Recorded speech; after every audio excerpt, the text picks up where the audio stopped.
अस्सलाम वालेकुम वरहमतुल्लाहि वबरकातुहू। मैं आपका दोस्त हकीम नहीं मतारी लुकमानी दवाखाना बहेड़ी बरेली। हमारे यूट्यूब चैनल लुकमानी हेल्थ केयर में आपका खैर मकदम है। रब से दुआ करता हूँ आप जहाँ भी रहें खुश रहें, शाद रहें, आबाद रहें। मेरे दोस्तों, अगर आपने हमारा यूट्यूब चैनल सब्सक्राइब नहीं किया है तो इसे सब्सक्राइब कर दीजिए, बेल आइकन भी दबा दीजिए और लाइक भी कर दीजिए। तो दोस्तों, मैं आज आपके सामने बहुत ही अहम मौजू लेकर हाजिर हुआ हूँ। इस बीमारी की वजह से आज हमारे नौजवान तबाह व बर्बाद होते जा रहे हैं। इतने इस कदर इसके बुरे नताइज हैं कि जवानों से जब बात होती है तो उसका पता चलता है कि वो कैसे अपने आप को बर्बाद कर चुके हैं। तो हम अपने मौजू को दो पार्ट में इसको भाग करेंगे, पार्ट 1 और पार्ट 2। तो पार्ट 1 में जो है मैं आपको बताऊंगा वो है हस्त मैथुन। फ़ारसी में से मुस्तज़नी कहते हैं और इंग्लिश में से मास्टरबेशन कहते हैं। तो इस पार्ट 1 में हम आपको बताएंगे कि ये इससे कैसे बचा जाए, इसके क्या क्या नुकसानात हैं खारिजी तौर पर। पार्ट 2 में आपको दवाओं के ज़रिए इसको कैसे इसका जो है वो इलाज किया जाए ये बताएंगे इंशाल्लाह। तो हस्त मैथुन आप जानते ही हैं कि किस तरह से जो है किया जाता है, फिर भी मैं आपको बता देता हूँ। गैर तबी तरीक़े से की जाए, यानी कि इसे हाथ से रगड़कर या कपड़े से रगड़कर, बिस्तर से रगड़कर इसे खारिज किया जाए तो इसे हस्त मैथुन ही कहते हैं। लेकिन हस्त मैथुन क्यों कहा जाए? इसे ज़्यादातर हाथ से किया जाता है, ये काम ज़्यादातर हाथ से किया जाता है, इसलिए हस्त मैथुन कहा जाता है। इसके कैसे कैसे मुज़र्रात असरात हैं। हस्त मैथुन की आदत अमीर व गरीब में एक सी पाई जाती है। इसमें 12-15 साल के नौजवान से लेकर 20-25 साल के नौजवान तक ज़्यादा मुलव्विस होते हैं, ज़्यादा पाए जाते हैं। लगभग 95% इस वक्त का नौजवान इस लत में बला में गिरफ्तार है। वजूहात क्या है? क्योंकि इस उम्र में उनके जज्बात, जो जिनसी जज्बात होते हैं वो उभरते हैं, यानी उत्तेजना होने लगती है। तो अब उन्हें नॉलेज तो होती नहीं कि हमें इसे क्या करना है, कैसे इसको रोकना है और हमें इसके आगे के हमारे लिए क्या इसके फ़ायदे होंगे। याद रखिए, जब तक आपको किसी बारे में नॉलेज नहीं होगी आप उस नुकसान से नहीं बच सकते। मसलन कि आप रास्ते से जा रहे हैं और एक गड़ा है, अंधेरी रात है, आपको रास्ता तो पता ही रास्ता है, लेकिन आपको ये पता नहीं कि इसमें एक गड्ढा है, गड़ा है, तो आप उस गड्ढे से नहीं बच सकते, धाड़े से गिर जाएंगे। अगर बचना है तो आपको जानना पड़ेगा, आपको पता होगा यहाँ पर गड्ढा है तो आप आसानी से साइड से बच करके यहाँ पर गड्ढा है निकल जाएंगे।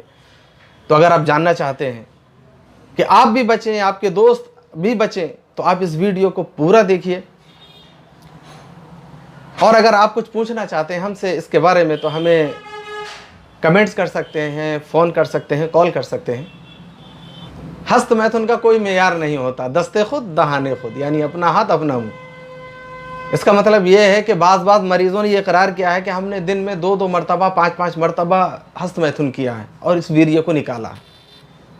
अब इसके जो है वो आपकी जो तोप है इस पर क्या क्या नुकसानात होते हैं।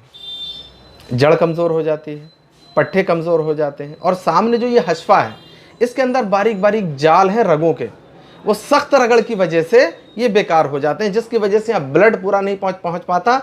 तो ना ये पूरा जो है स्टैंडिंग होती है, यानी कि उत्तेजना पूरी नहीं होती, और ये एक तरफ को जो है वो टेढ़ा हो जाता है, ढीला हो जाता है, और ज़रा सी उत्तेजना हुई और वहाँ वीर्या निकल गया। ये चीज़ें पैदा हो जाती हैं।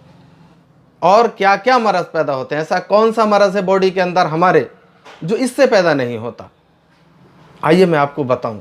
यकीनन जानकर आप हैरान रह जाएंगे, आप रोएंगे। और मैं तो आपसे यही कहूँगा कि इस वीडियो को देखने के बाद आप फ़ौरन तौबा कर लें, अभी तौबा कर लें कि आइंदा ये नहीं करना है। क्योंकि हुक्मा लिखते हैं, इंसान जिसे तू बर्बाद कर रहा है, जिसे तू बर्बाद कर रहा है, ये वो अनमोल रत्न है जिससे इंसान पैदा होता है। तेरा ये वीर्य जितना ज़्यादा मजबूत होगा उतनी ही तेरी औलाद, तेरी नस्ल मजबूत होगी। हुक्मा लिखते हैं। इसकी हिफाजत ना करना, अपनी आने वाली नस्ल की हिफाजत ना करना है, समझ लीजिए। खुद तो परेशानी में मुब्तला रहते हैं, चेहरा जर्द, बद रौनक उदास, आंखें की पुतलियां फैल जाती हैं, आंखों के नीचे काले स्याह गड्ढे पड़ जाते हैं, दिमाग कमज़ोर हो जाता है, याददाश्त कमज़ोर हो जाती है, दिल कमज़ोर हो जाता है, गुर्दे कमज़ोर हो जाते हैं, जिगर, मैदा, आंतें ये सब कमज़ोर हो जाते हैं।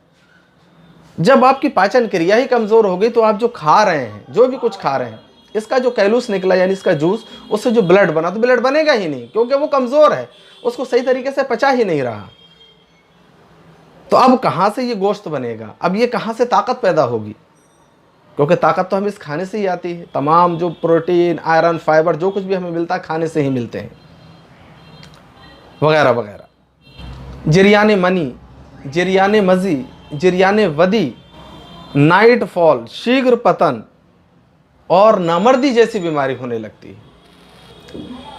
जी हाँ, समझ रहे हैं ना आप। जरियाने मनी वो है जो बहुत सारा, ढेर सारा, किसी भी कोई ख्याल आया या हमने जो है रगड़ लगाई या किसी के पास बैठे, समझ रहे हैं ना आप, हाँ, गर्मी महसूस हुई तो वो निकल गया, वो तो वीर्या निकला। अब जो हम किसी का ज़रा सा ख्याल आया और ज़रा सा जो है वो हमारी उत्तेजना पैदा हुई, इस जो है वो आपके तोप में हल्का सा ये हुआ और 2-3 बूंद निकले, वहीं लुढ़क गया, इसे जरियाने वज़ी कहते हैं। और पेशाब आने से पहले जो 2-4 बूंद आते हैं उसे जरियाने वदी कहते हैं।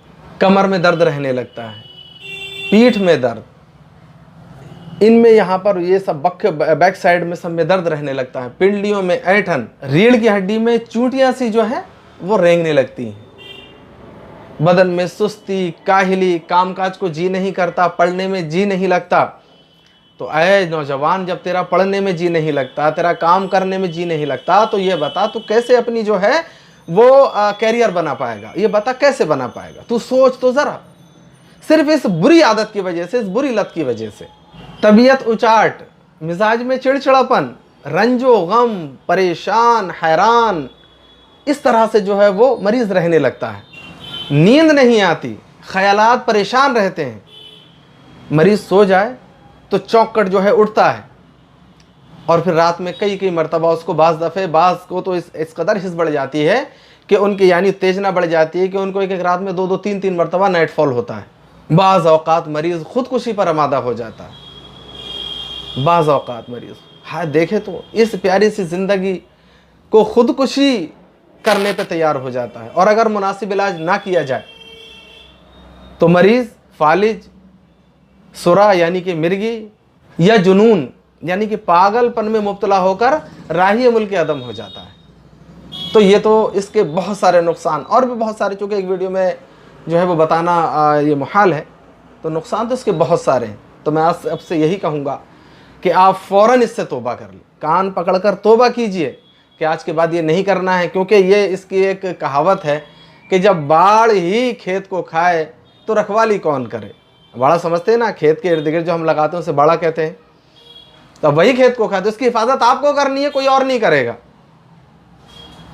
आज आपने हिफाजत की तो इसका मज़ा शादी के बाद आप उठाएंगे, और अगर इसकी हिफाजत नहीं की तो इसकी जो सज़ा है वो शादी के बाद आपको पता चल जाएगी किसकी क्या सज़ा। याद रखिए कि आप दुनिया के सामने खड़े हो सकते हैं, आंख मिला सकते हैं, और अगर आपके अंदर कमी वाक़ई है तो बीवी से कभी आंख नहीं मिला सकते, अपनी वाइफ से, पत्नी से, पार्टनर से कभी आंख नहीं मिला सकते। तो आइए बताएं आप इससे कैसे बच सकते हैं। तो तरीक़े तो बहुत सारे हैं। तो अपने ख़यालात को, अपने दिमाग को गंदे ख़यालातों से पाक रखिए। नंगी फिल्में या नंगे तस्वीरें देखना ये बिल्कुल मत कीजिए, बिल्कुल मत देखिए।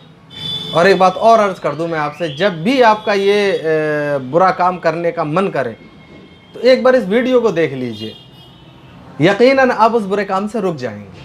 क्योंकि आपको लगेगा मुझे ये परेशानी होने वाली है, मेरे ये हालात होने वाले हैं, तो यकीनन आपका दिमाग ये सोचने पर जो है वो कादिर हो जाएगा कि मुझे नहीं करना है। सादा और ठंडी ग़िज़ाएँ खाएँ, सादा और ठंडी ग़िज़ाएँ खानी है, सारी हरी सब्जियां खानी है, गोश्त, अंडा, मछली, मसूर की दाल, इससे बचना है, ये आपको नहीं खाना है। समझ गए ना? हाँ, और रोज़ाना हल्की फुल्की वर्जिश करें कि जिससे जो है वो जिस्म में थोड़ा सा पसीना आ जाए और जिस्म थोड़ा थक जाए। रोज़ाना सुबह को कम से कम आधा घंटा 1 घंटा टहलें, और खाना खाने के बाद रात को कम से कम आधा घंटा रोज़ाना टहलें। और रात को लेटते समय आप क्या करें कि 1 लोटा ठंडा पानी लें, यानी कि टंकी का या नल का लिया हुआ ठंडा ताज़ा पानी, और उससे अपने ये साइड को, अपने पूरे सामने के हिस्सों को धारें और अपने जो है वो ये घुटनों तक पैरों को धोएं, तब सोने जाएं। और अगर आपको पेशाब पखाना जो है लग रहा है तो फ़ौरन उससे जो है फ़ारिग हो जाएं, तब आप लेटने को जाएं। और सोते वक्त अपने दिन भर के जो अपने काम किए हैं उनका जायज़ा लें कि मैंने क्या अच्छा किया, क्या बुरा किया, और बुरा किया तो उस पर ख़ुद शर्मिंदा हूँ। कि याद रखिए, बुराई ना दुनिया में अच्छी है और ना आखिरत में अच्छी है, ना मरने के बाद अच्छी है। तो अगर वीडियो आपको पसंद आए तो इसे लाइक करें और शेयर ज़रूर कर दें। हो सकता है कि आपकी वजह से कोई आपका दोस्त बच जाए। आपने कहावत सुनी होगी ना, कर भला सो हो भला। किसी का भला करेंगे तो भला ही होगा। तो अपने इस भाई को दुआ में याद रखिए। अल्लाह हाफिज़।